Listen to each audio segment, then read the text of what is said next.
एक बार श्री नारद जी महाराज भ्रमण करते करते ब्रज वृंदावन धाम में पधारे। जब घूमते घूमते वृंदावन धाम पहुंचे तो उन्होंने एक युवती को वृद्धावस्था में पड़े हुए देखा। युवती पड़ी हुई है और विलाप कर रही है, जोर जोर से रो रही है। जिस समय जब युवती रो रही तो नारद जी ने जाकर के पूछा, हे देवी तुम कौन हो और क्यों रो रही हो, क्या कारण है? तो नारद जी ने पूछा, जब देवी ने कहा, हे प्रभु मेरा नाम भक्ति है। अहम भक्ति रीतिक्षाता एमो में तनयो मितो ज्ञान वैराग्य नामानो काल योगेन जरा। मेरा नाम भक्ति है। मैं द्रवण देश में उत्पन्न हुई। उत्पन्ना द्रवणे साहा वृद्धि कर्नाटके गता क्वचन क्वचन महाराष्ट्रे गुर्जरे जीर्णता गता।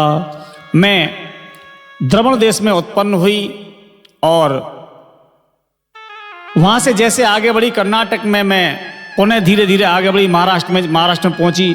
इस रात घूमते घूमते घूमते घूमते मैं गुजरात में पहुंची तो गुजरात में जाकर के मैं वृद्धावस्था को प्राप्त हुई। और मेरे जो दो पुत्र हैं ज्ञान और वैराग्य, ये युवावस्था के लिए प्राप्त हुए। तो जब मैं गुजरात से आकर के वृंदावन पहुंची, ब्रजभूमि में पहुंची आकर के, तो यहाँ आकर के देखा कि मैं तो जवान हो गई और मेरे दो जो पुत्र हैं ज्ञान और वैराग्य, ये वृद्धावस्था के लिए प्राप्त हो गए। तो हे प्रभु आप मुझ पर कृपा करो, ये मेरे पुत्र हैं, मैं चाहती हूं ये पुनः जवान हो जाएं।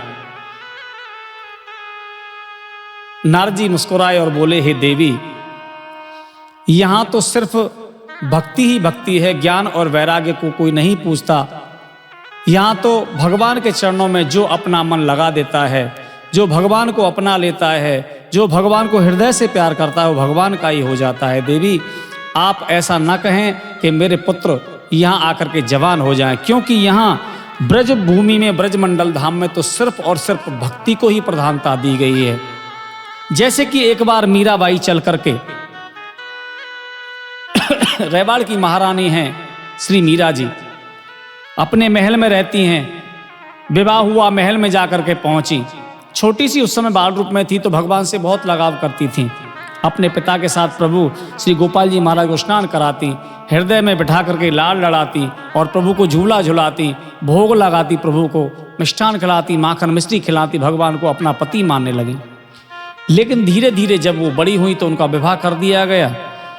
महल में आकर के रहीं तो वहाँ मीरा जी को सिर्फ और सिर्फ बिहारी जी से लगाव था कि मेरे तो गिरधर गोपाल दूसरो ना कोई, जाके सिर मोर मुकुट मेरो पति सोई। मैं तो सिर्फ और सिर्फ मेरे जो प्रियतम हैं श्री बिहारी जी महाराज हैं, श्री गोपाल जी महाराज हैं, मैं उनको ही चाहती हूँ, अन्यथा मैं किसी और को नहीं चाहती।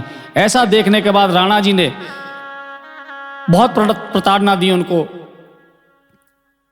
एक वैद्य को भी बुलाया, उनसे जाकर के दिखाया कि कहीं मीरा जी को कोई दिक्कत तो नहीं है।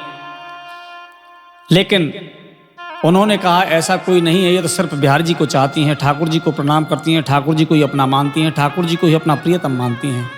तो कोई उपाय बोलो कोई उपाय नहीं है, तो भगवान की भक्ति में लीन हो चुकी हैं, इसलिए आप इन्हें भगवान की भक्ति में ही रहने दें। लेकिन राणा जी ने नहीं मानते हुए एक सपेरे को बुलाया, उससे एक पिटारी में नाग लेकर के आए और नाग के द्वारा उन्हें कटवाया भी गया और विष को भी पान कराया गया। लेकिन मीरा जी फिर भी उस विष को पी गई।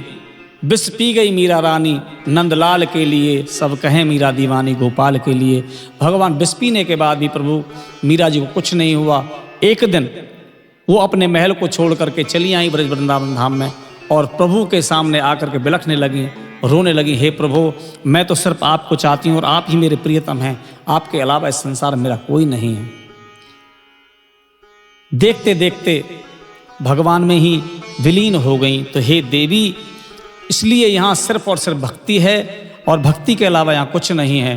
तो आज वो युवती रो रही है, विलाप कर रही है संत निकल रहे हैं वृंदावन की गैल में, भक्ति पड़ी बिलखाए, भक्ति कहे गोपाल सो मेरी मुक्ति बताए।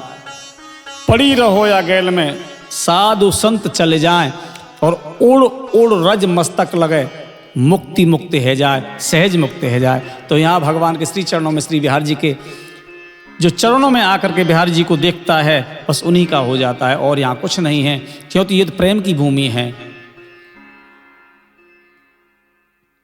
समय आगे निकला, देवी पड़ी हुई हैं इधर। जब समय आगे निकलता गया देखने लगी कि मेरे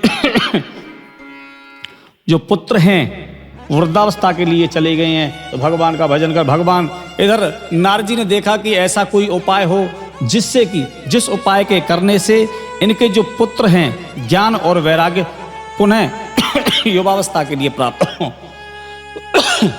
नारद जी आगे बढ़े, आकाशवाणी हुई है, नारद सत्कर्म सूच को नूनम ज्ञानो स्मृतो बुध, आप एक काम करिए, एक सत्कर्म करिए।